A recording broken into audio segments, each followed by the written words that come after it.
반갑습니다. 세계 역사 이야기 현대편 학원으로 함께 살펴보겠습니다. 이번 시간에는 이집트의 국왕과 이탈리아의 무솔리니에 대해서 살펴볼게요. 먼저 1922년 러시아 내전은요, 적군 볼셰비키 당의 승리로 끝이 났어요. 바로 그때 이집트에서도 큰 변화가 있었는데요. 국왕이 수백 년 만에 등장을 했어요. 물론 고대에는 파라오가 이집트를 다스렸는데 19세기로 넘어왔을 때는요. 오스만 투르크 제국의 지배를 이미 몇백 년 동안이나 받고 있었고 20세기로 넘어오기 바로 직전에 영국의 지배하에 놓이게 되었어요. 영국의 총영사가 이집트의 모든 일을 시시콜콜 간섭하고 명령을 했어요. 영국은 이집트를 소나기에서 놓아줄 생각이 전혀 없었어요. 왜냐하면 지중해와 홍해를 잇는 그 수에즈 운하 때문이었죠. 영국 배가 수에즈 운하를 통해서 일본으로 가게 되면요. 9,700km나 짧아졌어요. 그래서 절대로 그 운하를 놓을 수가 없었어요. 제1차 세계대전이 일어날 무렵에 이집트 캐디브는요. 아바스 2세였어요. 19살 때 캐디브가 되었는데요. 한 20년간 그 자리에 있었어요. 20살도 안 되는 나이에 캐디브가 되었지만은 영국 명령에 따르는 것을 거부했어요. 그래서 이집트의 독립운동가들은 그를 늘 응원했죠. 영국은 제1차 세계대전이 일어나자 이집트를 아예 보호령으로 삼아버렸어요. 그러니까 이렇게 선언한 거예요. 이집트는 이제 오스만 투르크 제국과는 아무 상관이 없다 라고 말했어요. 오스만 투르크 제국은 독일과 오스트리아, 헝가리 제국과 함께 동맹국을 이루고 있었어요. 그런데 영국의 속셈은요, 이집트를 연합군 편에서 전쟁으로 내몰고 싶었던 거예요. 이집트 사람들을 꼼짝 못하게 하려고요, 계엄령도 내렸어요. 이제부터 영국군 군대가 이집트를 다스린 거예요. 계엄령이 내려진 이 날에 아바스 2세는요, 이집트에 없었어요. 몇 주 전에 이집트의 어떤 학생이 길거리에서 이 아바스를 암살하려고 해서요, 오스만 투르크 제국의 보스포루스 해협에 있는 자신의 여름 궁전에서 요양 중이었어요. 계엄령이 내려졌다는 그 소식을 듣고 아바스 2세는 뒤통수를 한 대 얻어맞은 느낌이었어요. 이집트가 오스만 투르크 제국의 적이 되는 것은 어떻게든 막아야 했어요. 영국은 이 캐디브가 나라를 잠시 비운 사이에 그 지위까지도 빼앗아 버렸어요. 영국은 아바스 2세를 영국의 적으로 몰아서 캐디브 지위를 빼앗고 이제는 술탄이 그 나라를 지배하도록 했어요. 내친김에 영국은 캐디브라는 지위를 없앴어요. 그 대신에 술탄을 세웠고 영국의 꼭두각시로 삼았어요. 이집트 사람들은 자신의 뜻과 상관없이 제1차 세계대전에 휩쓸려 들어갔고요. 그러면서도 줄기차게 독립운동을 했어요. 1918년 말쯤에 전쟁이 끝났는데 3명의 독립운동가가 그 식민지 고등판무관 영국 대표들에게 찾아갔어요. 그러면서 이렇게 말했어요. 지금부터 술탄 정부가 아니라 우리 와푸드 당이 전체 이집트 사람들을 대표하오. 그러니 런던을 공식적으로 방문할 수 있게 해주시오. 이렇게 말했는데 와푸드 당은요, 와푸드라는 말이 대표단이라는 뜻이에요. 그런데 식민지 고등판무관은요, 3사람을 감옥에 가두었어요. 이 일로 이집트는요, 발칵 뒤집혔어요. 이집트 사람들이 전국에서 들고 일어났어요. 학교에서 동맹 휴업을 했고요. 직장에선 동맹 파업을 했어요. 모든 운행수단은요, 중단되었고요. 변호사들도 법정에 나가지 않았어요.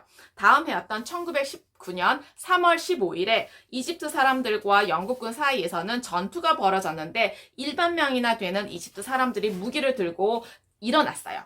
이 투쟁은 8달 동안이나 계속되었는데 800명 이상의 이집트 사람들이 희생되었어요. 영국은 씁쓸했어요. 한 나라의 사람들이 자유를 얻으려고 마음을 먹으면 총칼로도 막을 수 없다는 사실을 알게 되었어요.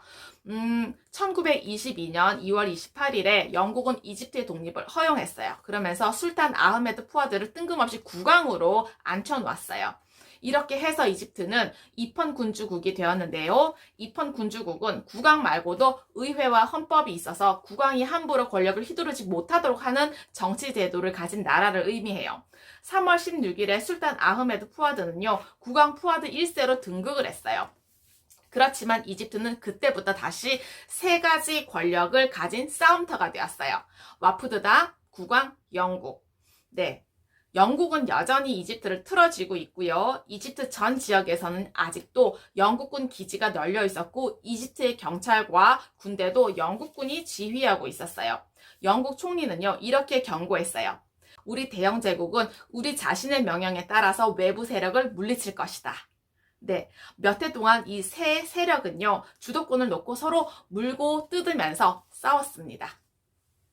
이집트가 독립한 그 다음 해였던 1923년에 이탈리아에서는 아주 엄청난 일이 일어났어요. 이탈리아는 제1차 세계대전이 일어난 다음 해였던 1915년에 연합국에 가담을 했어요.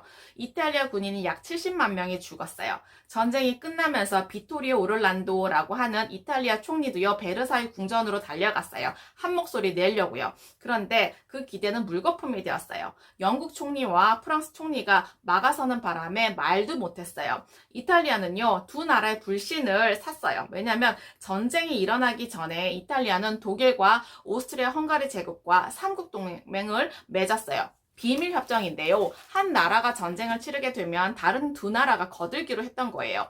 제1차 세계대전이 일어나면서 이탈리아는 삼국 동맹을 깨버렸어요. 독일 편을 들지 않았어요. 곧바로 연합국에도 가담하지 않았어요. 한 해 동안은 중립을 지키고만 있었어요. 그 사이에 영국과 프랑스에서는요, 수많은 전쟁 희생자가 나오고 있었어요. 전쟁이 끝나자 영국과 프랑스 일단 접어놓았던 이탈리아에 대한 불신이 고개를 들고 그 삼국 동맹은 무엇이었냐고 계속 따졌어요. 오를란도 이탈리아 총리는 아무리 못해도 아드리아해 건너편에 있는 일부 지역만큼은 이탈리아가 차지할 수 있을 정도는 된다고 생각을 했는데 미국의 대통령은요, 그 요구를 못 들은 척했어요. 그곳에다가 신생 독립군을 세우는 편이 훨씬 낫겠다고 미국 대통령이 생각을 했던 거예요. 결국 오를란도 총리가 눈독을 들였던 그 땅은요, 유고슬라비아 영토로 들어가게 되었어요. 이탈리아는요, 오스트리아 제국의 영토 일부를 차지하게 됐는데 아주 적은 지역이었어요. 바로 남한의 4분의 1 정도의 크기였어요. 이탈리아 사람들은 그것으로 만족할 수가 없었어요. 이탈리아가 서운하고 괘씸한 마음이 들었던 데는요, 그 이유가 있었어요. 1915년에 이탈리아가 참전을 했을 때 영국과 비밀협정을 맺었는데요. 이탈리아가 참가해서 연합군을 도와주게 되면 나중에 그 대가로 아드리아해 건너편에 있는 땅을 왕창 차지할 수 있게 해주겠노라 영국이 약속을 했거든요. 그런데 영국은 지금 와서 입을 싹 닫고 있는 거죠. 오를란도 총리가 이탈리아로 돌아왔을 때는요, 이탈리아 사람들이 온통 분노로 들끓었어요. 그 베르사유 회담이 끝나지 며칠 만에 총리는 자리에서 물러났어요. 그러면서 베니토 무솔리니라고 하는 젊은 정치인이 권력을 거머쥘 기회를 갖게 되었어요. 36밖에 안 된 사람이었는데요. 가난한 집안의 출신으로 아버지와 함께 대장간에서 일하기도 했던 사람이에요. 제1차 세계대전에 전쟁터에 나갔다가 부상을 입고 1917년에 고향으로 돌아왔는데요. 이탈리아에는 예전과는 다른 정부가 필요하다고 굳게 믿었어요. 이탈리아는요, 1861년에 비토리오 에마누엘레 2세에 의해서 통일이 되었어요. 바로 입헌 군주국이 되었는데요. 그때도 많은 사람들은 군주국이 아니라 공화제를 원하고 있었어요. 이탈리아의 국왕은 그다지 인기를 얻지 못했어요. 비토리오 에마누엘레 2세가 죽고 움베르토 1세가 왕위를 넘겨받게 되었어요. 독일, 오스트리아, 헝가리 제국과 삼국 동맹을 이끌었던 인물인데요. 이탈리아는 해가 갈수록 자꾸만 가난해졌어요. 백성들의 불만은 나날이 높아지고요. 곳곳에서 봉기가 일어났어요. 계엄령을 선포해서 백성들을 무자비하게 탄압을 했는데 오래가지 못하고 결국은 그 왕은 암살당하고 말았어요. 그 아들인 비토리오 에마누엘레 3세가 왕위를 물려받았는데요. 제1차 세계대전이 끝날 무렵에 오를란도 총리를 그 총리 자리에 앉힌 사람이에요. 그런데 총리 자리에서 물러나자마자 오를란드만큼 충직한 총리를 찾으려고 노력을 했어요. 이때 무솔리니가 자신의 말과 글로써 새로운 정치 철학을 널리 퍼뜨리기 시작을 했어요. 이렇게 주장을 했어요. 어느 나라나 강력한 정부가 무엇보다도 중요하다. 개인보다는 국가와 민족이 우선이다. 네, 그렇게 주장을 했죠. 당시에 이탈리아 사람들은 무척 가난하고 불행했어요. 그래서 많은 사람들이 이런 생각에 혹했죠. 무솔리니는 자신을 따르는 사람들을 모아 파시데 콤바티멘토라는 당을 만들었어요. 무솔리니의 지지자들은 곧 파시스트라고 불렸어요. 검은 셔츠를 입은 사람들이었어요. 그래서 검은 셔츠단이라고도 불렸어요. 무솔리니는 이탈리아 전 지역의 파시스트를 모아서 로마로 진군시킨다는 로마 진군 계획을 세웠어요. 파시스트의 숫자는 정부군에 비해서 아주 적었어요. 총 대신 괭이나 갈퀴를 든 사람들도 수두룩했어요. 그렇지만 엠마누엘레 3세는 군대를 출동시키지 않고 그의 아버지 움베르토 1세가 계엄령을 내렸다가 어떤 봉변을 당했는지 알고 있잖아요. 그래서 어쩔 수 없이 무솔리니를 총리 자리에 앉히고 말았어요. 그때 무솔리니 나이는 39살이었어요. 최연소 총리가 탄생하는 순간이었죠. 파시스트들은 불과 1년 만에 이탈리아를 손아귀에 완전히 넣었어요. 20년 동안 이탈리아 총리 자리에 앉아있게 됐죠. 이름만 총리일 뿐 사실은 군사 독재자였어요. 무솔리니는 로물루스의 흉내를 내어서 트랙터를 몰고 가서 원한 땅을 다 차지하고 말겠다는 생각을 했어요. 새 로마 제국을 건설하기 위해서라면 전쟁도 마다하지 않았습니다. 어떠셨나요? 과거의 지혜와 지식을 통해서 현재와 미래의 삶이 좀 더 의미 있고 풍성해지시길 기원합니다. 감사합니다.